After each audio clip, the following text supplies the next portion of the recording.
Assalamualaikum warahmatullahi wabarakatuh. Bagaimana kabarnya hari ini Ananda? Mudah-mudahan sehat walafiat. Walau kita masih berada di masa pandemi, kita harus belajar melalui daring atau online dan tetap harus jaga kesehatan dan pastinya harus tetap terus belajar walau di rumah.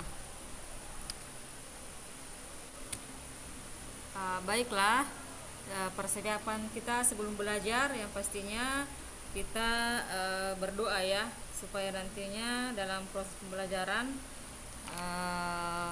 lebih mudah dipahami dan bisa berjalan dengan lancar. Oke, doa dimulai.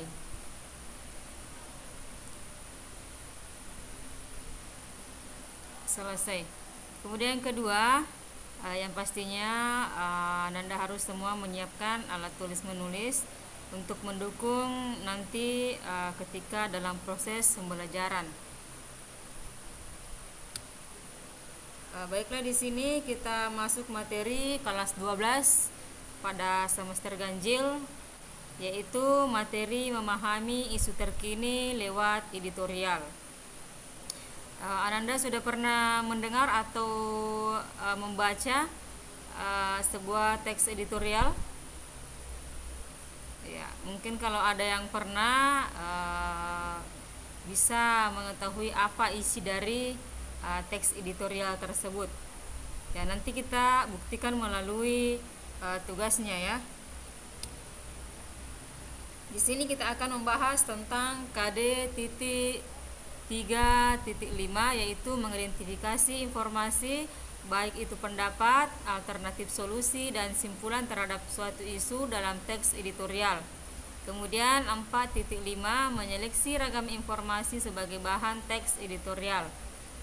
Adapun indikator pencapaian kompetensi yang akan kita capai pada pertemuan kali ini, yaitu yang pertama menjelaskan pengertian teks editorial. Kemudian yang kedua menjelaskan ciri-ciri teks editorial. Yang ketiga menemukan kalimat fakta dan opini dalam teks editorial. Kemudian selanjutnya adapun tujuan pembelajaran yang akan kita capai pada hari ini, yaitu setelah mengikuti serangkaian pembelajaran dengan menggunakan pendekatan saintifik, model pembelajaran discovery learning dengan penerapan pembelajaran abad 21, peserta didik dapat: 1. Menjelaskan pengertian teks editorial. Kemudian kedua, menjelaskan ciri-ciri teks editorial. Kemudian ketiga, membedakan fakta dan opini dalam teks editorial. Kemudian selanjutnya, apa sih manfaat yang akan kita dapatkan setelah mempelajari teks editorial ini? Yang pertama yang pastinya peserta didik mengetahui pengertian dari teks editorial. Kemudian yang kedua, mampu membedakan yang mana kalimat fakta dan opini dalam teks editorial. Kemudian yang ketiga, mampu menyusun sebuah teks editorial. Kemudian yang keempat, mampu memilah berita yang dapat dipertanggungjawabkan kebenarannya. Kemudian yang kelima, ini yang paling urgennya, diharapkan misalnya ada yang berminat setelah selesai pembelajaran materi ini, ada yang setelah selesai belajar di kelas 12 nantinya masuk di dunia kerja, Anda bisa menjadi seorang jurnalis atau wartawan, baik itu di dalam negeri maupun di luar negeri. Kalau Anda misalnya memilih bekerja di luar negeri, berarti harus mampu menguasai bahasa internasional, yaitu bahasa Inggris. Di sini Ibu perlihatkan sebuah gambar. Ini mungkin tidak asing lagi bagi Anda ya semua. Ya, ini sering kali kita temukan, yaitu surat kabar.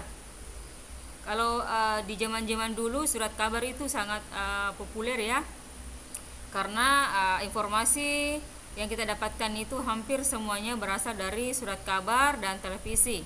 Namun dengan seiring berjalannya waktu, surat kabar ini sudah jarang kita temukan. Ya, malah sekarang itu banyak berita yang diberitakan melalui media sosial ataukah melalui YouTube dan sebagainya. Nah, kemudian yang di sini kita masuk pengertian dari teks editorial adalah teks yang ditulis oleh redaktur utama media yang berisikan pendapat, pandangan umum atau reaksi mengenai suatu peristiwa atau kejadian yang menjadi sorotan masyarakat.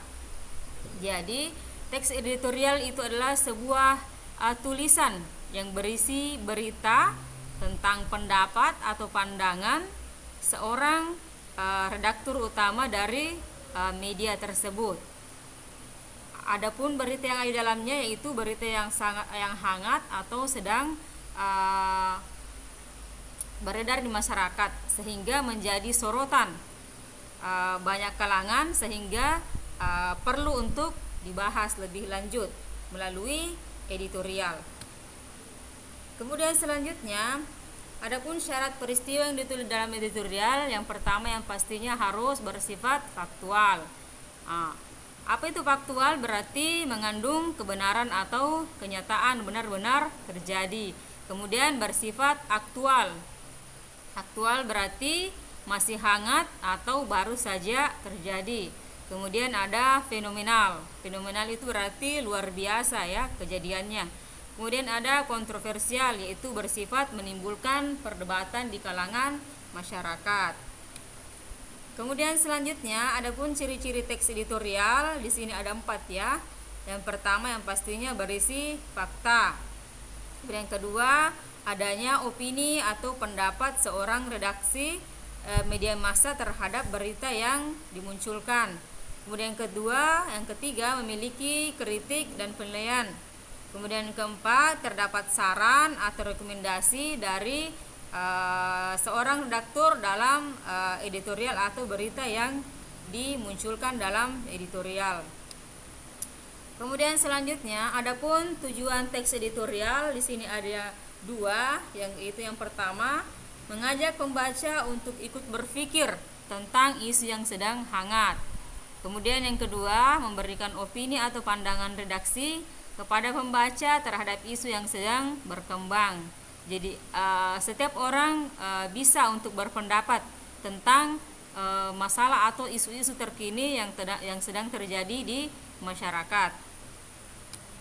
Kemudian adapun manfaat teks editorial, yaitu yang pertama memberikan informasi kepada pembaca apa-apa sih yang isu terbaru ataukah peristiwa terhangat yang terjadi, baik itu misalnya di dalam negeri maupun di dunia internasional. Kemudian yang kedua, merangsang pemikiran pembaca. Kemudian yang ketiga, menggerakkan pembaca untuk bertindak. Bertindak di sini apakah misalnya dia menyetujui ataukah dia menolak dengan memberikan pandangan.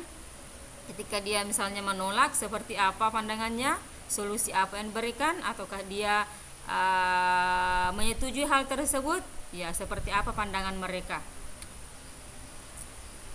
Kemudian selanjutnya ada ciri-ciri fakta dan opini. Di dalam sebuah teks editorial itu ada dalamnya fakta dan opini. Jadi untuk Anda menemukan kalimat fakta dan opini dalam sebuah teks editorial itu Anda harus bisa membedakan antara fakta dengan opini.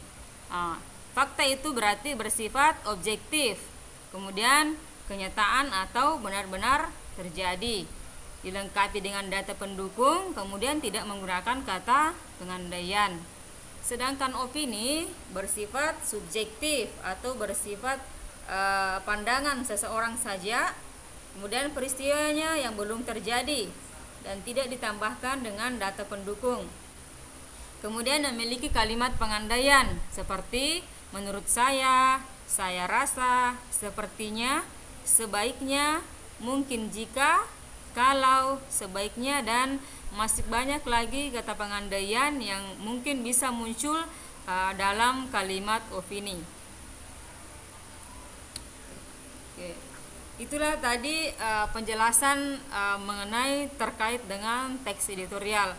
Ibu berharap bisa dipahami, dan apabila nanti ada masalah yang ditemukan saat mengerjakan tugas, bisa bertanya melalui WhatsApp ya, baik itu